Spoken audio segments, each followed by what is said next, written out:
Francis, thank you so much for joining me here at the beautiful Red Rock Resort and Casino. I know that you're taking time out of your busy schedule as you prepare for UFC 270, so thanks for being here. Thank you, Megan. Thank you for having me here. You know, now it's a privilege to be sitting down with you, basically in the suite like this, big time stuff, you know. So I couldn't say no to come here. And by the way, if after this you want somebody to stay here and keep the place, I'll be willing to. Okay, we'll let them know. It's very selfless of you, Francis. It's, of course, our honor to talk to the UFC heavyweight champion of the world. And before we talk about the fight you have upcoming on January 22nd at UFC 270, I want to go back. And I want to talk about the night in March when you won the UFC world title. All of your dreams became your reality. I'm curious, from that night at UFC 260, what do you remember the most?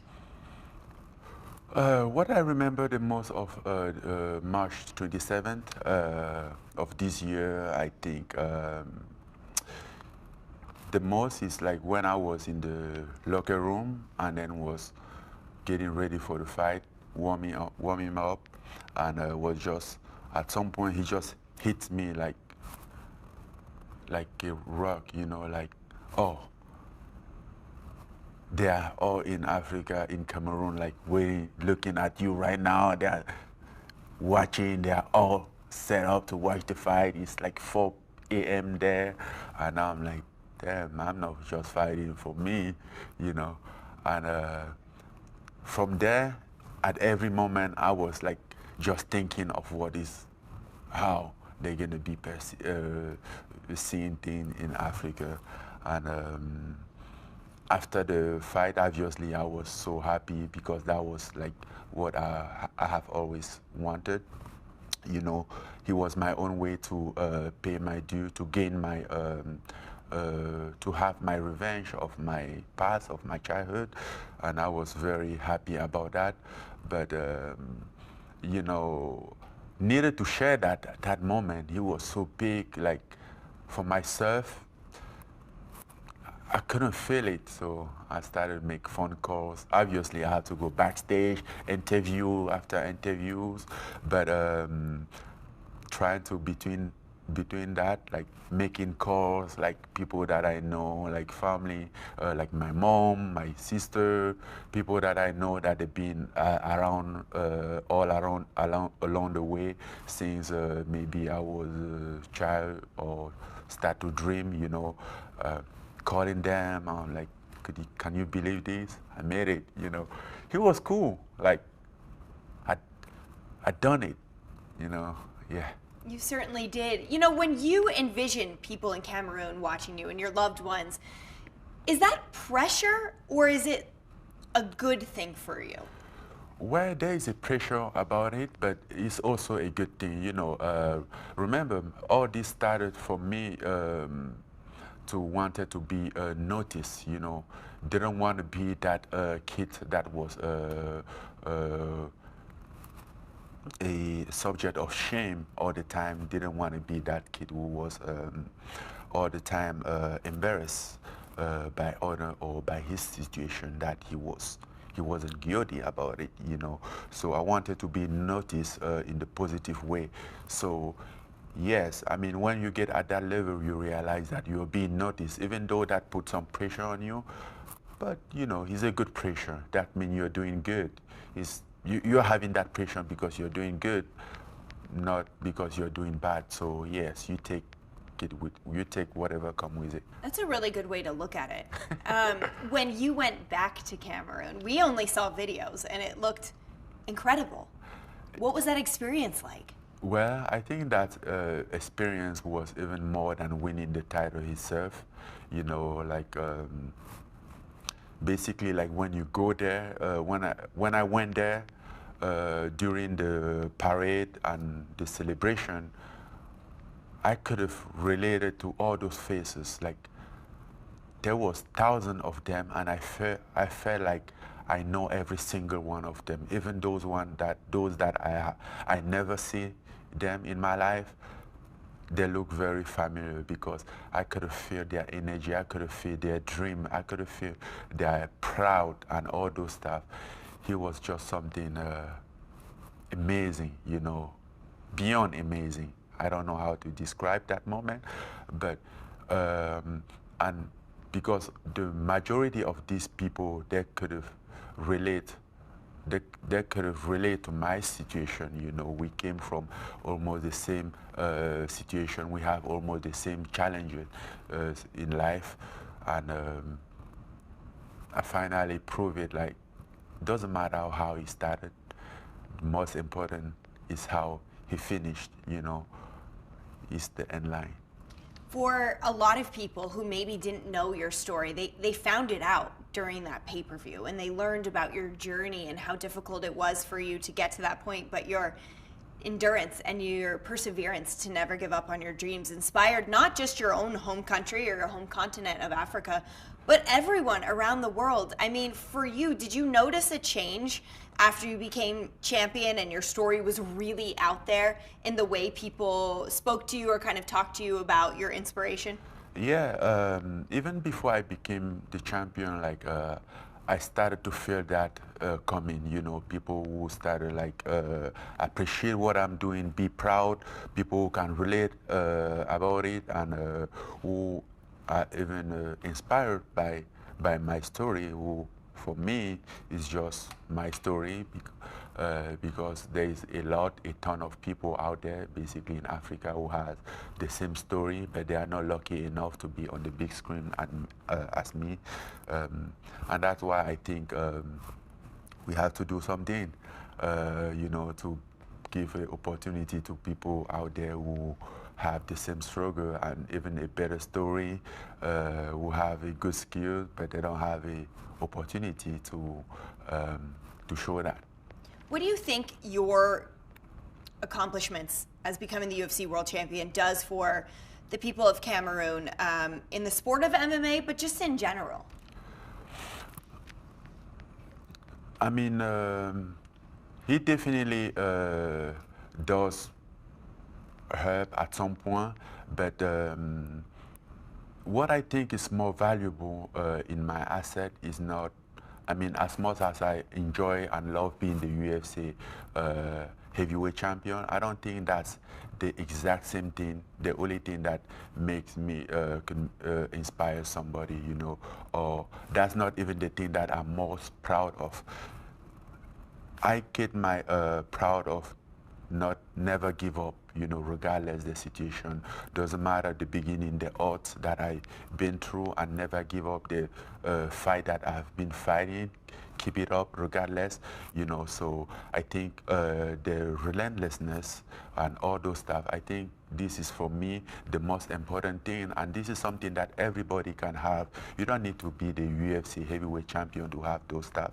You can have that and implement it in your life. Doesn't matter what you're doing, whether you're a lawyer or your dream is to become a journalist or a good hand worker. You know, you can have all those assets and then give inspiration to someone. You know, I go home, I go back in Africa today, and I will see some people who just like, they think they are so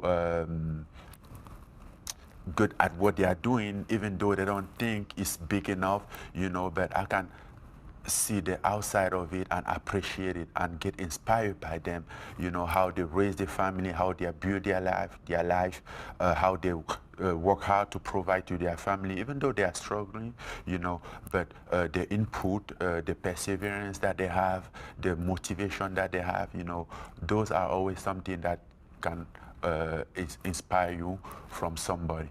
What a beautiful way to look at it. I feel like I want to take everything you just said and like put it on my phone so I can listen to it while I drive, because I'm feeling inspired just listening to you. But Francis, I mean, I love everything you just said, but I'm curious, you know, there is something special about being the UFC heavyweight world champion.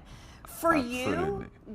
you, when did you first feel like the champ? Was it when the belt was put around your waist? Was it when you went back home? Definitely not. Oh. No, I mean, it kind of like take time to feel that.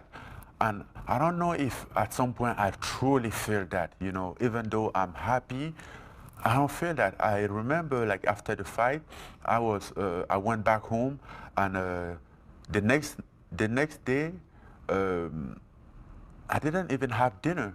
You know, my dinner was a cereal with a some sort of like a um, I think it was like a plant-based milk that my chef left in the fridge, and I couldn't order something on my Uber Eat or DoorDash or something. And I was so exhausted, I didn't want to go out. Was trying to figure out those apps to like order in food.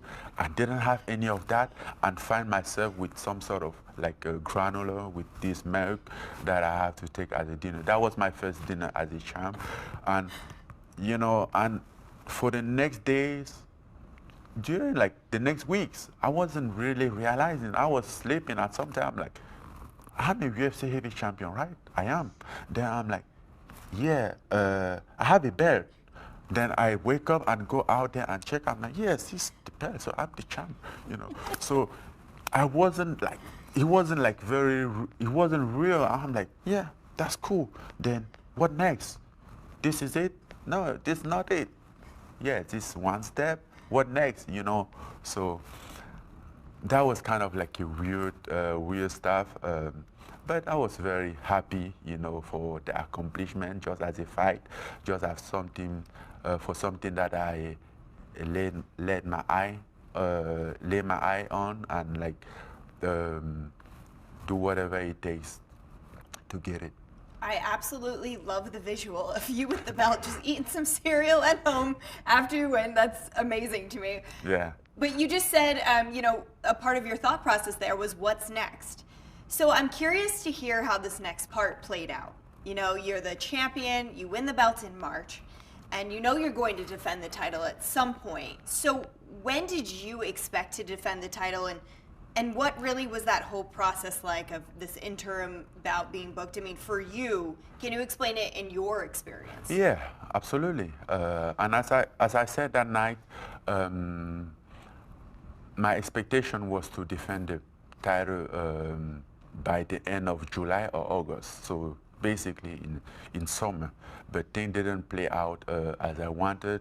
So I just sit and wait and see what's happened. Were you surprised when they made the fight with Cyril and Derek Lewis? Yeah, I would be. I mean, seeing how things were going, you kind of like.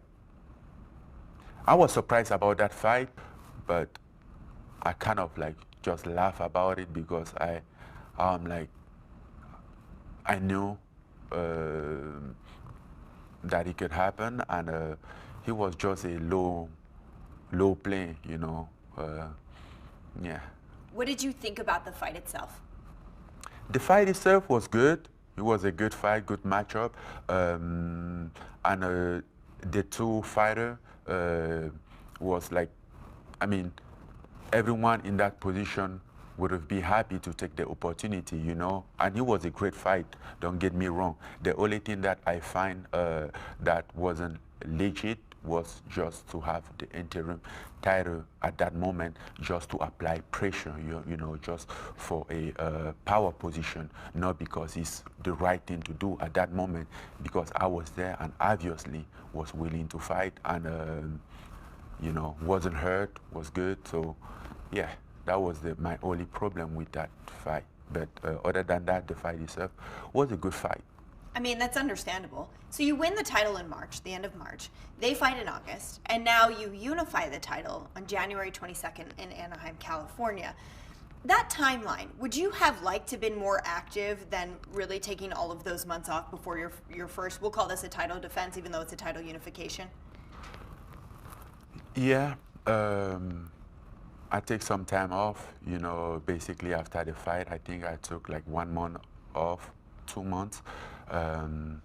Then came back, trained, and you know, time to time I have to go visit my family because all my family, they are in Africa, but always stay, trying to stay in shape, you know, keep working and be prepared in case something come up around the corner. Well, now we know. You're fighting Cyril Gane, January 22nd. Yeah. You're going to unify the titles here. I'm curious. I'm gonna defend the title. There There's you no go. unification. There you go. I recognize only one title, which is mine, the undisputed one. I don't legitimize the interim title at all. As far as I'm concerned, that doesn't exist. Yeah, fair enough. Hey, if that's your outlook, rightfully so. When you look at Cyril, though, as an opponent, you know him well. You guys have trained together. What do you see from him, and what challenges do you believe he brings to the table? Well, I see that he's a good fighter. He's very light on his feet. He's very good at keeping distance, and which is something that in the heavyweight division you don't find, you don't see very often, you know, and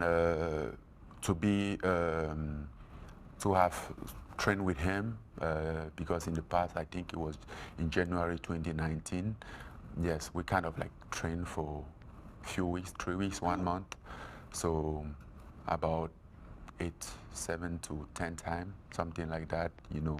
But right at that moment, I'd noticed all his skills, all these special skills that he has amongst other heavyweight, you know, something that he outstanded other heavyweights with, which is like his movement, the lightness on his feet and all those stuff.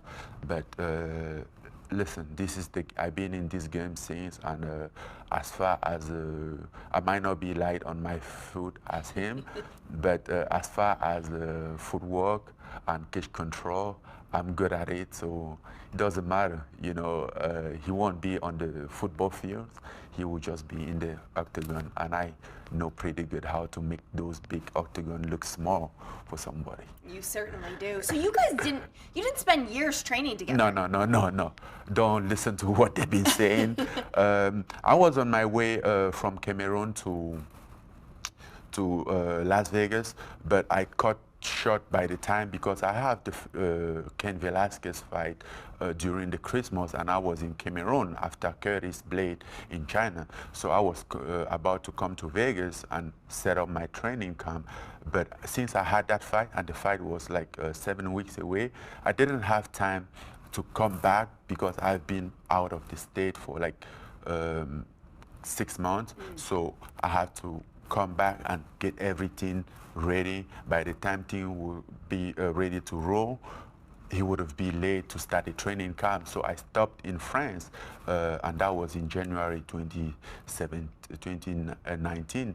That's when I had a chance to train with Cyril. And I was there for 1 month. He was getting ready for his fight. So we met at the gym a few times and trained, and that was it. You know, we didn't spend years or even months training together, and we met at the gym a couple times and greet each other and go there, train, and after that, everybody go his way. But you had a history with the MMA factory in Paris. Yeah. What caused you to no longer want to train there and want to train here in Las Vegas? Well, I wanted the change. I wanted to get ready for the big time. I want to be to move. Not only I wanted to be in the U.S., which has always been my dream, but also I want to upgrade my game. You know, get ready and learn more, have more experience in the game, which is what I believe that I have done. Absolutely. But you were training with Ferdinand Lopez. Yeah. And now he's Cyril's head coach. Yeah. What's the relationship there? And Oh, the relationship there is not good at all. I mean, as far as I know, because I've been listening to Ferdinand in the past 2 years, and I figured that he's not good at all. Did you know that before you heard these interviews? I mean, did you guys think you were okay? At some point, I thought we were okay because I always like get things done, like let's say in the fair way. And I think by the moment that I really, because even when I was in Vegas, I was still like friendly, connected to him. you know, and that's why like sometimes I will ask him to like come to my corner, even though I wasn't in his gym anymore. Yeah. You know, just as a friend. But obviously that wasn't enough, and so many things was on his mind, and I couldn't bring a solution to that. And then I found out that couple years ago, you know, but I couldn't do anything about it. The way that he's approaching it is like, I mean, I won't say I'm surprised knowing the person, you know. I always knew that something like this might come from him.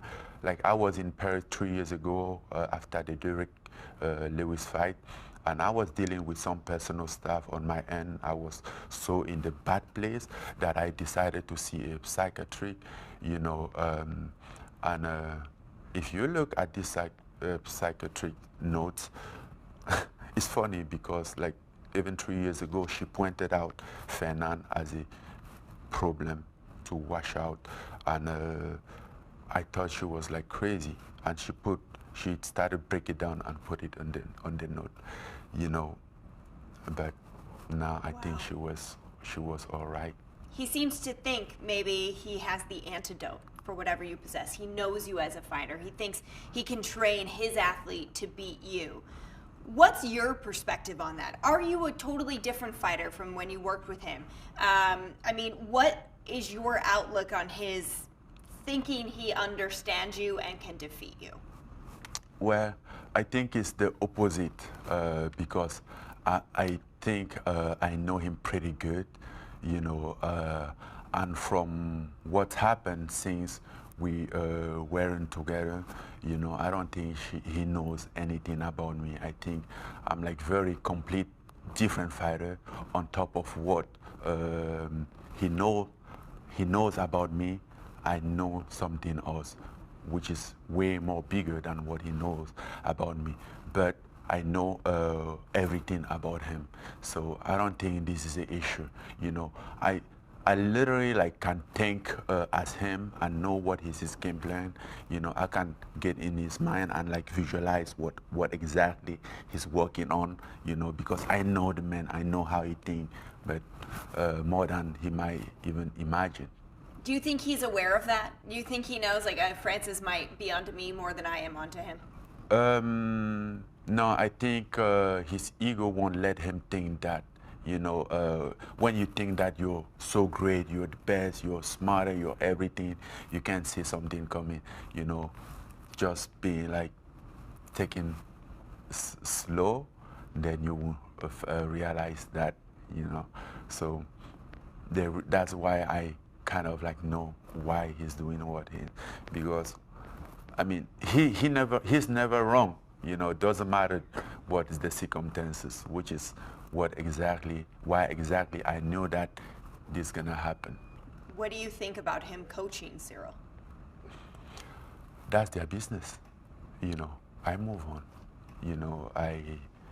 And which is part of life, you know. Sometimes you just have to move on for your own reason, for your own sake, and people who truly care about you will just bless you and wish you the best, you know. We all came from a family, from a parent that give us life, and at some point we have to leave those family, not because we don't like them, but because we have to follow our own path, you know. Even though he hurts our parents the most, they have to accept that because that's how life is going. And that doesn't mean you don't like them, and doesn't matter the circumstances. Sometimes even when you leave, you might realize how much you might even appreciate them most, you know.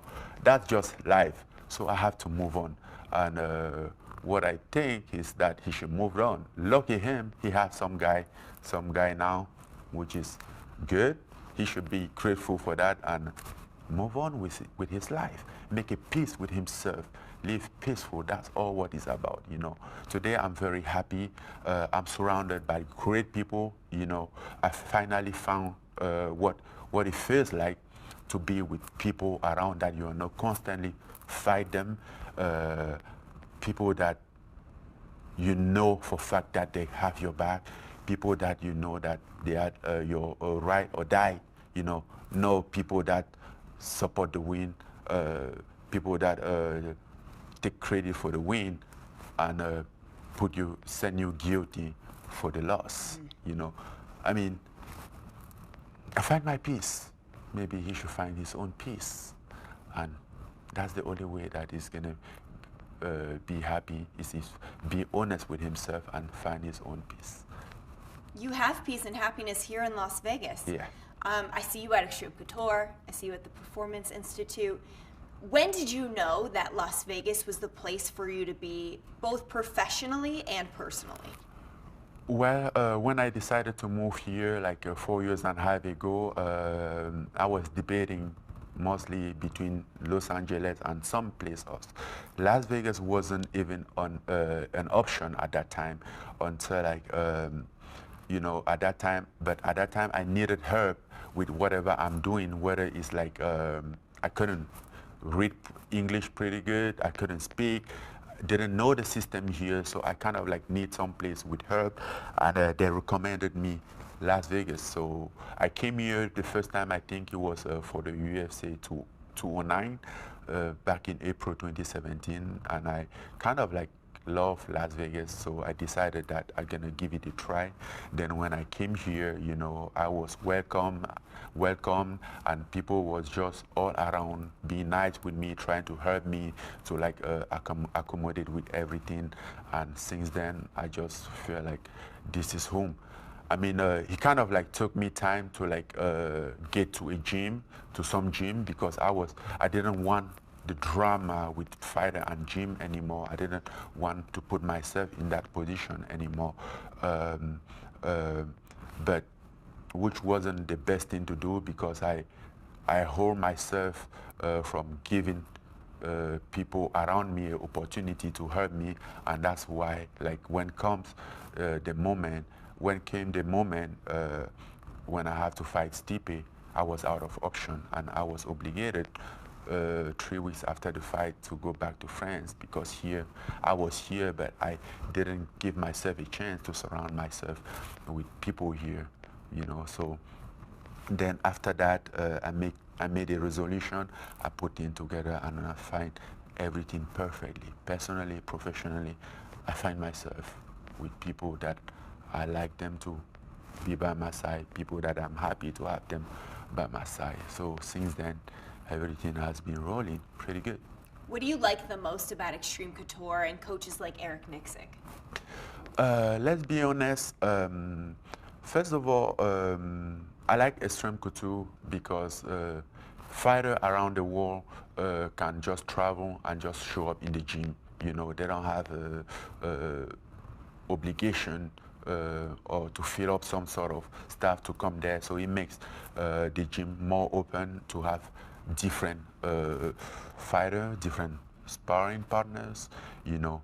But the reason why I'm there is, I think it's just about my relation with Eric Nixick, because I felt a good energy with him when I had him on my corner when I fought Junior Dos Santos, you know.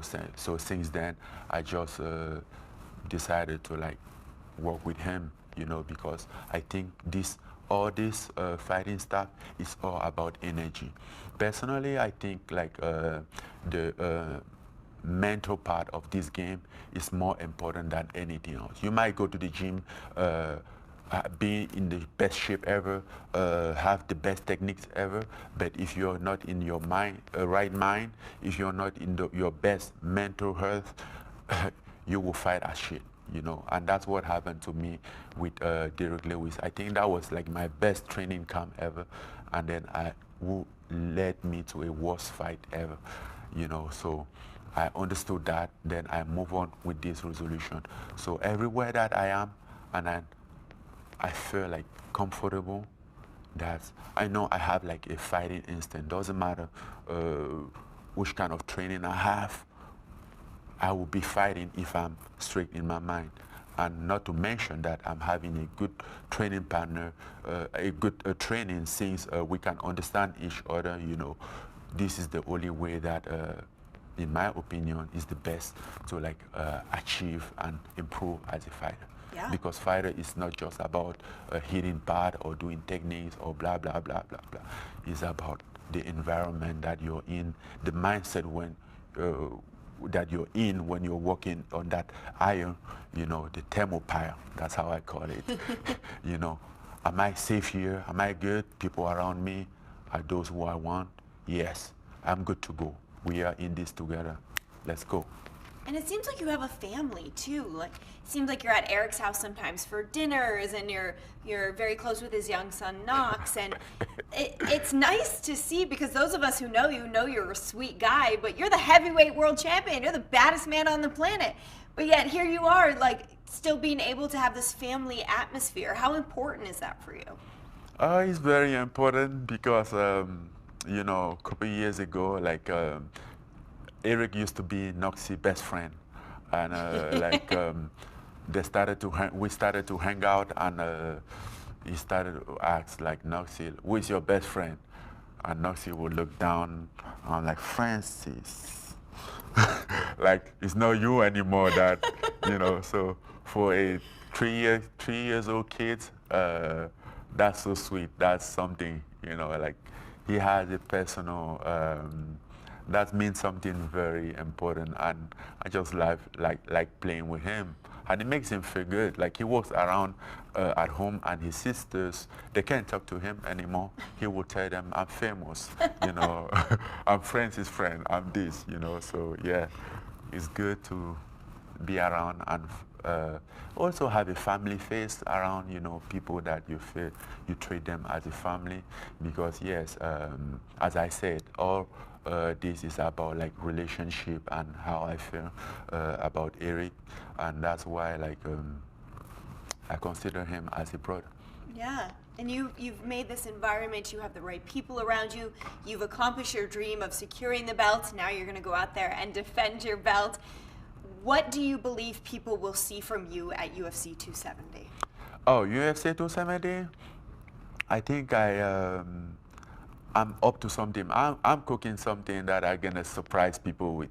They think they have seen a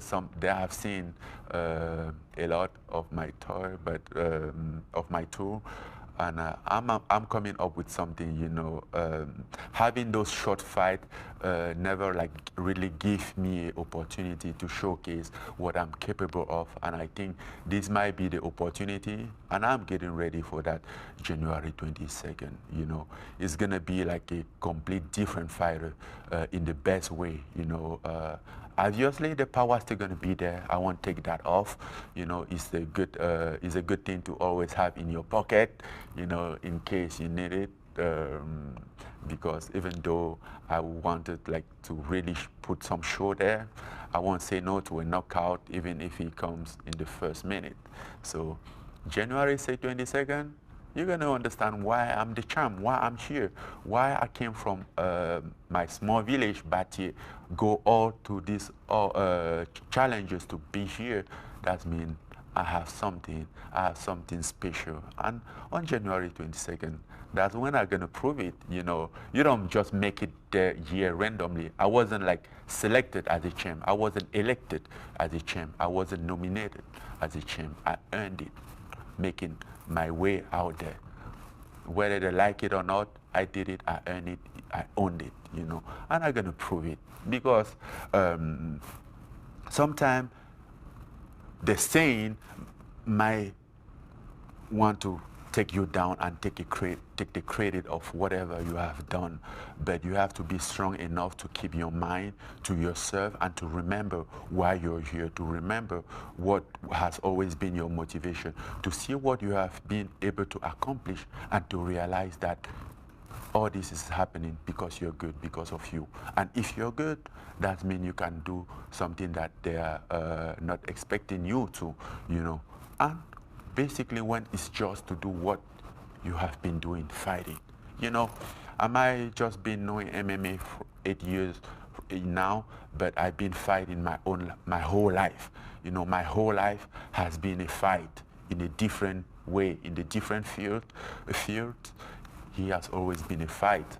And on January 22nd, I'm gonna put everything there and bring the whole package in that arena and put a show on. Oh my gosh, Francis, we cannot wait. UFC 270 in Anaheim, California. Best of luck to you. Thank you so much for taking the time to sit down and chat with us. We appreciate it. Thank you, Megan, for having me here one more time again. I appreciate it.